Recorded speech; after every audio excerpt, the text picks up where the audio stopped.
मैं आपसे कहूँ कि अगले 30 दिनों में आप कंप्यूटर की ऐसी नॉलेज सीख सकती हैं जो आपकी पढ़ाई, आपकी नौकरी और आपके करियर में काम आए। तो क्या आप सीखना चाहेंगे? So hello everyone, my name is Neha and welcome to Neha skill academy. तो आज से शुरू हो रहा है हमारा कंप्लीट कंप्यूटर बेसिक कोर्स, जहाँ मैं आपको कंप्यूटर को बिल्कुल जीरो लेवल से आसान भाषा में सिखाऊंगी। तो इस कोर्स में आपको सिर्फ थ्योरी ही नहीं बल्कि real life example, PDF notes, practice questions और आगे चलकर इंटरव्यू प्रिपरेशन भी मिलेगी, ताकि आप सिर्फ सीखें ही नहीं बल्कि कॉन्फिडेंस के साथ उसका इस्तेमाल भी कर सकें। आज के पहले लेसन में हम जानेंगे कंप्यूटर क्या है, कंप्यूटर की फुल फॉर्म क्या होती है एंड इसकी हिस्ट्री क्या है, मेन कंपोनेंट्स क्या है, hardware and software, computer network, modern technology, artificial intelligence जिसे हम एआई बोलते हैं। तो अगर आप कंप्यूटर सीखने के लिए सीरियस हैं तो इस वीडियो को आखिर तक जरूर देखिए। अब बिना समय बर्बाद किए चलिए शुरू करते हैं अपना पहला लेसन। सबसे पहले हम कंप्यूटर की फुल फॉर्म के बारे में बात करते हैं। बहुत से स्टूडेंट का ये सवाल होता है कि कंप्यूटर की फुल फॉर्म क्या होती है। सबसे पहले एक इम्पोर्टेंट बात जान लीजिए, कंप्यूटर की कोई ऑफिशियल फुल फॉर्म नहीं होती। जो फुल फॉर्म आप इंटरनेट या बुक्स में देखते हैं वो एक पॉपुलर एक्रोनियम है, जिसे कंप्यूटर को आसानी से समझने के लिए यूज किया जाता है। तो अब देखते हैं ये पॉपुलर फुल फॉर्म क्या है। C common, O operated, M machine, P particularly, U used for, T technical, E educational, R research। इसका मतलब है कि कंप्यूटर एक ऐसी मशीन है जो टेक्निकल और एजुकेशनल काम के साथ साथ रिसर्च के लिए भी यूज हो जाती है। लेकिन एक बार फिर याद रखिए, ये कंप्यूटर की ऑफिशियल फुल फॉर्म नहीं है। एग्जाम्स में कभी-कभी ये फुल फॉर्म पूछी जा सकती है, इसलिए इसे याद रखने फायदेमंद हो सकता है। तो अब एक हम जानते हैं कि कंप्यूटर क्या होता है। सबसे पहले स्क्रीन पर दी हुई डेफिनेशन को देखते हैं। कंप्यूटर एक इलेक्ट्रॉनिक डिवाइस है। इलेक्ट्रॉनिक डिवाइस का मतलब है कि कंप्यूटर को काम करने के लिए इलेक्ट्रिसिटी या बैटरी की जरूरत होती है। अगर पावर नहीं होगी तो कंप्यूटर भी काम नहीं करेगा। अब स्क्रीन पर लिखा है एक्सेप्ट इनपुट। इनपुट का मतलब होता है कंप्यूटर को कोई इंफॉर्मेशन देना, या इंफॉर्मेशन हम कीबोर्ड, माउस, स्कैनर या माइक्रोफोन के थ्रू देते हैं। मान लीजिए मैंने कीबोर्ड से अपना नाम टाइप किया, तो ये कंप्यूटर के लिए इनपुट हो गया। अब आता है प्रोसेस डेटा। जब हम कंप्यूटर को डेटा देते हैं तो कंप्यूटर उस डेटा को समझता है एंड उस पर काम करता है। इस प्रोसेस को हम प्रोसेसिंग कहते हैं। ये काम कंप्यूटर का सबसे इम्पोर्टेंट पार्ट सीपीयू यानी सेंट्रल प्रोसेसिंग यूनिट करता है। इसी वजह से सीपीयू को कंप्यूटर का ब्रेन भी कहा जाता है।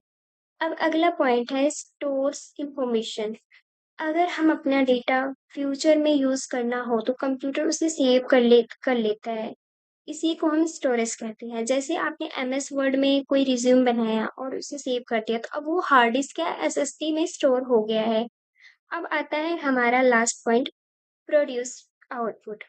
आउटपुट का मतलब है फाइनल रिजल्ट। जब कंप्यूटर प्रोसेसिंग कंप्लीट कर लेता है तो हमें मॉनिटर पर रिजल्ट दिखाई देता है या प्रिंटर से प्रिंट मिल जाता है। इसी को हम आउटपुट कहते हैं। तो अब स्क्रीन के नीचे एक फॉर्मूला दिया गया है, computer equal to output and फिर process output, sorry, computer equal to input process output. इसका मतलब है कि पहले हम डेटा देते हैं, फिर कंप्यूटर उस पर काम करता है और आखिर में वो हमें रिजल्ट देता है। अब इसको एक बहुत ही सिंपल एग्जांपल में समझते हैं। मान लीजिए मैंने कीबोर्ड्स पे हेलो टाइप किया, तो कीबोर्ड ने इनपुट दिया एंड सीपीयू ने इस डेटा को प्रोसेस किया और मॉनिटर पर लिखा हेलो लिखा दिख गया। तो ये हमारा आउटपुट हो गया। बिल्कुल इसी तरह जब आप कैलकुलेटर में 10 + 20 लिखते हैं तो 10 और 20 इनपुट होता है एंड सीपीयू उनका एडिशन करता है और स्क्रीन पर 30 दिखता है, तो ये आउटपुट हो गया। तो एक लाइन पे याद रखिए, कंप्यूटर इलेक्ट्रॉनिक डिवाइस है जो इनपुट लेता है, डेटा को प्रोसेस करता है, ज़रूरत पड़ने पर उसे स्टोर करता है एंड हमें आउटपुट देता है। अब मुझे उम्मीद है कि आपको कंप्यूटर क्या है और कैसे काम करता है ये आसानी से समझ में आ गया है। चलिए हम अगले टॉपिक पर चलते हैं। बस हमने कंप्यूटर क्या है ये समझ लिया, अब चलिए जानते हैं कि कंप्यूटर की शुरुआत कैसे हुई। इस टॉपिक को हम कंप्यूटर की ब्रीफ हिस्ट्री कहते हैं। स्क्रीन पर आप देख सकते हैं कि कंप्यूटर का डेवलपमेंट 4 इंपॉर्टेंट स्टेज में हुआ है। First abacus. सबसे पहले बात करते हैं एबोकस की। एबोकस दुनिया का सबसे पहले कैलकुलेटिंग टूल माना जाता है। इसका यूज़ लगभग 3000 बीसी में कैलकुलेशंस करने के लिए किया जाता था। उस समय कंप्यूटर नहीं थे, इसलिए लोग एबोकस की मदद से एडिशन, सब्ट्रैक्शंस और बेसिक कैलकुलेशन करते थे। अगर आपने कभी स्कूल में रंग-बिरंगी मोतियाँ वाले फ्रेम देखे हो, तो वही एबोकस होते हैं। इसलिए याद रखिए एबोकस फर्स्ट कैलकुलेटिंग टूल है चार्ल्स बेबेज का। सन 1822 में चार्ल्स बेबेज ने एक मशीन का डिज़ाइन बनाया था, जिसे डिफरेंस इंजाइन और बाद में एनालिटिकल इंजाइन कहा गया। ये मशीन उस समय पूरी तरह से नहीं बन पाई, लेकिन इसी आइडिया ने आज का मॉडर्न कंप्यूटर की फाउंडेशन रखी। इसी वजह से चार्ल्स बेबेज को फादर ऑफ कंप्यूटर कहा जाता है। ये एग्जाम के लिए भी बहुत इंपॉर्टेंट क्वेश्चंस है। And number 3, ENIAC 1945। अब आता है ENIAC पर। सन 1945 में इनैक बनाया गया है, जिससे दुनिया का पहला इलेक्ट्रॉनिक कंप्यूटर माना जाता है। ये कंप्यूटर बहुत बड़ा था। ये एक पूरा रूम जितनी जगह घेर लेता था और इसे चलाने के लिए बहुत ज़्यादा इलेक्ट्रिसिटी की ज़रूरत पड़ती थी। लेकिन उस समय के हिसाब से ये टेक्नोलॉजी का बहुत बड़ा इन्वेशन था। इसलिए याद रखिए इन ENIAC equal to first electronic computer. And fourth आता है हमारा मॉडर्न कंप्यूटर्स। अब बात करते हैं आज के मॉडर्न कंप्यूटर की। आज का कंप्यूटर पहले के कंप्यूटर से बहुत छोटे, फास्ट एंड पावरफुल होते हैं। आज हम लोग अलग-अलग तरह के कंप्यूटर्स यूज़ करते हैं, जैसे डेस्कटॉप, लैपटॉप, स्मार्टफ़ोन। डेस्कटॉप जो ऑफिस और स्कूल में ज़्यादा यूज़ होते हैं, लैपटॉप जिसे हम आसानी से कहीं भी ले जा सकते हैं एंड स्मार्टफ़ोन ये भी एक तरह का मिनी कंप्यूटर ही है, क्योंकि इससे हम internet, email, online classes and बहुत सारे काम कर सकती हैं। अब हम कंप्यूटर का मेन कंपोनेंट्स के बारे में जानेंगे। सबसे पहले ये समझते हैं कि कंपोनेंट्स का मतलब होता क्या है। कंपोनेंट्स का मतलब होता है कि कोई भी ज़रूरी हिस्सा या पार्ट, जैसे हमारे शरीर में आँख, कान, नाक और दिमाग मिलकर बॉडी को चलाते हैं, वैसे ही कंप्यूटर के भी अलग-अलग पार्ट्स होते हैं, जो मिलकर कंप्यूटर को सही तरीके से काम करने में हेल्प करती हैं।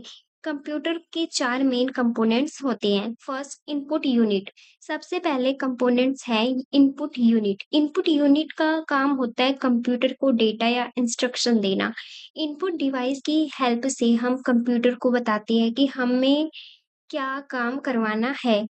एग्जाम्पल जैसे कीबोर्ड, माउस, स्कैनर, माइक्रोफोन। अगर मैं कीबोर्ड से अपना नाम टाइप करती हूँ, तो ये कंप्यूटर के लिए क्या हो गया? इनपुट हो गया। एंड दूसरा आता है सीपीयू, सेंट्रल प्रोसेसिंग यूनिट। अब आता है सीपीयू, जिसकी फुल फॉर्म होती है सेंट्रल प्रोसेसिंग यूनिट। सीपीयू को कंप्यूटर का ब्रेन कहा जाता है। जैसे हमारा दिमाग हर फैसले लेता है, वैसे ही सीपीयू कंप्यूटर के सारे काम को कंट्रोल करता है। ये इनपुट से आई हुई इंफॉर्मेशंस को प्रोसेस करता है एंड रिजल्ट तैयार करता है। इसलिए सीपीयू कंप्यूटर को का सबसे इम्पोर्टेंट कंपोनेंट्स माना जाता है। इसके बाद आता है third, memory, memory storage unit. अब तीसरा कंपोनेंट्स है मेमोरी स्टोरेज यूनिट। इसका काम होता है डेटा को सेव करके रखना। जब हम कोई फोटोज, वीडियोस, डॉक्यूमेंट या फाइल सेव करते हैं, तो स्टोरेज में स्टोर हो जाती है। Example hard disk, SSD, pen drive. And इसके बाद आ गया हमारा आउटपुट यूनिट। अब आता है आउटपुट यूनिट। आउटपुट यूनिट का काम होता है कंप्यूटर का फाइनल रिजल्ट हमें दिखाना। एग्जाम्पल जैसे monitor, printer, speaker, projector. Example, अगर आप कीबोर्ड में 20 प्लस 30 टाइप करते हैं, तो सीपीयू कैलकुलेटिंग करता है एंड मॉनिटर पर 50 दिखता है। ये हमारा आउटपुट हो गया। तो एक बार हम फिर से याद करते हैं। इनपुट यूनिट यानी डेटा लेता है एंड सीपीयू डेटा को प्रोसेस करता है। मेमोरी स्टेट स्टोरेज ये डेटा को सेव करता है। ये आउटपुट यूनिट ये फाइनल रिजल्ट दिखाता है। इन 4 कंपोनेंट्स के बिना कंप्यूटर सही तरीके से काम नहीं कर सकता। तो अब अगले टॉपिक में हम हार्डवेयर और सॉफ्टवेयर के बारे में डिटेल में समझते हैं। अब हम हार्डवेयर के बारे में जानेंगे।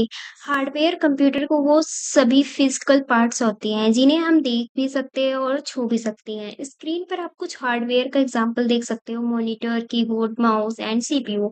मॉनिटर, इस पर हमें कंप्यूटर को आउटपुट या रिजल्ट दिखाई देता है। कीबोर्ड से इसका हम डेटा टाइप करते हैं एंड माउस, इसकी मदद से हम क्लिक करते हैं। सीपीयू को मतलब कंप्यूटर का ब्रेन भी कहा जाता है, क्योंकि ये सारे इंस्ट्रक्शंस को प्रोसेस करता है। प्रिंटर, इसका कोई यूज़ हम डॉक्यूमेंट्स या फ़ोटो को प्रिंट करने के लिए किया जाता है। तो याद रखिए कंप्यूटर को जितने भी पार्ट्स को हम देख और छू सकते हैं उन्हें हम हार्डवेयर कहते हैं। अब अगले टॉपिक में हम सॉफ्टवेयर के बारे में जानेंगे। अब हम सॉफ्टवेयर के बारे में जानेंगे। सॉफ्टवेयर एक प्रोग्राम या इंस्ट्रक्शंस का सेट होता है जो कंप्यूटर को बताता है कि उसे क्या काम करना है। हार्डवेयर को हम देख और टच कर सकते हैं, लेकिन सॉफ्टवेयर को ना ही हम देख सकते हैं और ना ही टच कर सकते हैं। हम सिर्फ उसका यूज कर सकते हैं। अब स्क्रीन पर कुछ सॉफ्टवेयर के एग्जाम्पल दिए गए हैं, जैसे window, MS Word, Google Chrome, VLC media player and paint. Window ये एक ऑपरेटिंग सिस्टम है जो कि कंप्यूटर को चलाने में हेल्प करता है। एमएस वर्ड क्या होता है? इसका यूज लेटर, रिज्यूम और डॉक्यूमेंट्स बनाने के लिए किया जाता है। गूगल क्रोम इसकी हेल्प से हम इंटरनेट चलाते हैं। वीएलसी मीडिया इसके वीडियोस एंड सॉन्ग्स चलाने के लिए किए जाते हैं। एंड पेंट हम ड्राइंग बना सकते हैं। तो याद रखिए काम सॉफ्टवेयर के बिना हार्डवेयर काम नहीं कर सकता और हार्डवेयर के बिना सॉफ्टवेयर भी काम नहीं कर सकता। दोनों एक दूसरे पर डिपेंड करते हैं। तो अब अगले टॉपिक में हम कंप्यूटर नेटवर्क के बारे में जानेंगे। कंप्यूटर नेटवर्क का मतलब होता है जब दो या दो से ज़्यादा कंप्यूटर आपस में कनेक्ट होते हैं ताकि वो एक दूसरे के साथ डेटा और रिसोर्सेज शेयर कर सकें। इस कनेक्शन के लिए हम वाईफाई, लेन केबल या इंटरनेट का यूज़ करते हैं। अब देखते हैं कंप्यूटर नेटवर्क का यूजेस। डेटा शेयर करना। अगर एक कंप्यूटर में कोई फाइल या फोटो है तो उसे दूसरे कंप्यूटर में आसानी से भेजा जा सकता है। Share printer. एक ही प्रिंटर को ऑफिस या स्कूल में कई कंप्यूटर मिलाकर यूज कर सकते हैं। इससे अलग-अलग प्रिंटर खरीदने की जरूरत नहीं पड़ती। Share files, documents, video and projects को भी कंप्यूटर से दूसरे कंप्यूटर में बहुत जल्दी शेयर किया जा सकता है। Internet access. नेटवर्क की हेल्प से हम कंप्यूटर्स एक ही इंटरनेट कनेक्शन का यूज कर सकते हैं। एक सिंपल एग्जांपल समझिएगा। अगर किसी ऑफिस में 10 कंप्यूटर और एक प्रिंटर है और सभी कंप्यूटर आपस में कनेक्टेड है, तो कोई भी एम्प्लॉय अपना कंप्यूटर से उसी प्रिंटर पर प्रिंट निकाल सकता है। यही कंप्यूटर नेटवर्क का सबसे अच्छा एग्जांपल है। तो याद रखिए कंप्यूटर नेटवर्क का काम कंप्यूटर्स को आपस में कनेक्ट करके डेटा और रिसोर्सेज को शेयर करना होता है। अब हम मॉडर्न टेक्नोलॉजी के बारे में जानेंगे। जैसे-जैसे टेक्नोलॉजी आगे बढ़ रही है, वैसे-वैसे कंप्यूटर भी और स्मार्ट होते जा रहे हैं। आज के समय में कोई कई नई टेक्नोलॉजी का यूज़ किया जा रहा है। सबसे पहले कंप्यूटिंग। क्लाउड कंप्यूटिंग का मतलब है अपनी फाइल्स को कंप्यूटर में नहीं बल्कि इंटरनेट पर शेयर करना। इससे हम अपनी फाइल्स को कहीं से भी कर सकते हैं एक्सेस कर सकते हैं। एग्ज़ाम्पल जैसे गूगल ड्राइव और वन ड्राइव। अगला है इंटरनेट ऑफ थिंग्स यानी एलओटी। एलओटी का मतलब है इंटरनेट की हेल्प से डिवाइसेस को आपस में कनेक्ट करना। एग्ज़ाम्पल जैसे smart TV, smart watch and smart bulb, जिन्हें हम मोबाइल से कंट्रोल कर सकते हैं। अब बात करते हैं आर्टिफिशियल इंटेलिजेंस यानी एआई। एआई एक ऐसी टेक्नोलॉजी है जो मशीन को इंसान की तरह सोचना, समझना एंड डिसीजन लेने में हेल्प करता है। Example chat GPT, Google assistant और सीरी। आखिरी है बिग डेटा। बिग डेटा का मतलब होता है बहुत ज़्यादा डेटा को कलेक्ट करना और उसका एनालिसिस करना ताकि सही इंफॉर्मेशन मिल सके। एग्जाम्पल जैसे अमेज़न, फ्लिपकार्ट और यूट्यूब आपकी पसंद के हिसाब से प्रोडक्ट्स और वीडियोस रिकमेंड करता है। तो याद रखिए ये सभी मॉडर्न टेक्नोलॉजी आज की डिजिटल दुनिया को और भी स्मार्ट और फास्ट बना रही है। अब हम आज का आखिरी टॉपिक आर्टिफिशियल इंटेलिजेंस यानी एआई के बारे में जानेंगे। आर्टिफिशियल इंटेलिजेंस या एआई एक स्मार्ट टेक्नोलॉजी है जो मशीन और कंप्यूटर को इंसान की तरह सोचना, सीखना और डिसीजन लेने की कैपेबिलिटी देती है। एआई जितना ज़्यादा डेटा से सीखता है, उतना ही बेटर काम करता है। अब स्क्रीन पर एआई के कुछ खास फीचर्स दिए गए हैं। Smart technology. एआई कंप्यूटर्स को इंटेलिजेंट बनाता है ताकि वो स्मार्ट तरीके से काम कर सके। Learn and solve problems. AI नए डेटा को सिखाता है और प्रॉब्लम्स को सॉल्यूशंस ढूँढने की कोशिश करता है। Understand human language. एआई हमारी लैंग्वेज को समझ सकता है और उसका जवाब भी दे सकता है। अब कुछ एग्जाम्पल देखते हैं। चैट जीपीटी क्वेश्चंस का आंसर देता है, नोट्स और कोडिंग में हेल्प करता है। गूगल जेमिनी गूगल को एआई असिस्टेंट है जो इंफॉर्मेशन और क्रिएटिव आइडियाज देने में हेल्प करता है। श्री एप्पल डिवाइस का वॉइस असिस्टेंट है। अलेक्सा अमेज़न का स्मार्ट वॉइस असिस्टेंट है जो वॉइस कमांडेड से सॉन्ग्स चला सकता है, अलार्म लगा सकता है और स्मार्ट डिवाइसेस को कंट्रोल कर सकता है। तो याद रखिए आर्टिफिशियल इंटेलिजेंस आज की दुनिया की सबसे पावरफुल टेक्नोलॉजी में से एक है और अब आने वाले समय में इसका यूज हर फील्ड में भी। दोस्तों आज हमने कंप्यूटर बेसिक का लेसन 1 में कंप्यूटर की बेसिक इंफॉर्मेशन समझी। मुझे उम्मीद है कि अब आपको कंप्यूटर के बारे में अच्छी अंडरस्टैंडिंग मिल गई होगी। इस वीडियो का पीडीएफ और नोट्स भी आपको मिलेगा जिससे आप आसानी से रिवीजन कर सकेंगे और इंटरव्यू की तैयारी भी कर सकेंगे। अगर आप कंप्यूटर को बिल्कुल जीरो से एडवांस लेवल तक सीखना चाहते हैं, तो इस सीरीज को एक भी लेसन मिस मत कीजिए। हर लेसन में हम थ्योरी के साथ प्रैक्टिकल एग्जाम्पल भी सीखेंगे। अगर ये वीडियो आपको पसंद आई है, तो वीडियो को लाइक करिए और दोस्तों के साथ शेयर करिए एंड नेहा स्किल अकेडमी को सब्सक्राइब कर दीजिए। कमेंट में ज़रूर बताइए कि आपको ये लेसन कैसा लगा और अगले लेसन किस टॉपिक पे देखना चाहोगे। मिलते हैं अगले लेसन में जहाँ जहाँ हम टाइप्स ऑफ कंप्यूटर को बहुत ईजी लैंग्वेज में टेम्पलेट के साथ समझे एग्जाम्पल के साथ समझेंगे। तब तक के लिए थैंक यू। जय हिंद। बाय।